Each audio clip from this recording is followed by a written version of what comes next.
નમસ્કાર મિત્રો, વિડીયોમાં તમારું સ્વાગત છે। મિત્રો, ગુજરાતની વાત કરીએ તો રાજ્ય હવામાન વિભાગ દ્વારા આગાહી કરાઈ છે કે આજથી રાજ્યમાં તાપમાનમાં ઘટાડો થશે, લોકોને રાહત મળશે। 2 થી 3 ડિગ્રી તાપમાનમાં ઘટાડો થશે। હાલ ગરમીને લઈ કોઈ એલર્ટ નથી, પરંતુ પવનની દિશા બદલાતા તાપમાનમાં ઘટાડો જોવા મળશે। આજે અમદાવાદમાં તાપમાન 45.2 ડિગ્રી અને ગાંધીનગરમાં 44.5 ડિગ્રી તાપમાન નોંધાયું છે। 25 થી 30 કિમીની ઝડપે પવન ફૂંકાશે। આગામી 5 દિવસ માછીમારોને દરિયો ન ખેડવા સૂચના અપાઈ છે। દરિયા માટે હવામાન વિભાગે યલો એલર્ટ જાહેર કરાયું છે। આ વર્ષે દેશમાં 106% વરસાદ થવાની શક્યતા છે। ગુજરાતમાં પણ સામાન્ય કરતાં વધુ વરસાદ થશે તેવું અનુમાન છે। હવામાન વિભાગનું માનવું છે કે આગામી 5 થી 6 દિવસ સુધી બિહારના હવામાન પર આ તોફાનની અસર જોવા મળશે।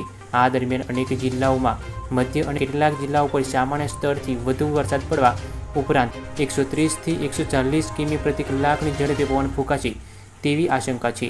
મિત્રો, આવી જ હવામાનને લગતી ખબરો જાણવા આપણી ચેનલને સબસ્ક્રાઇબ કરો અને વિડીયોને એક લાઇક કરો। ધન્યવાદ।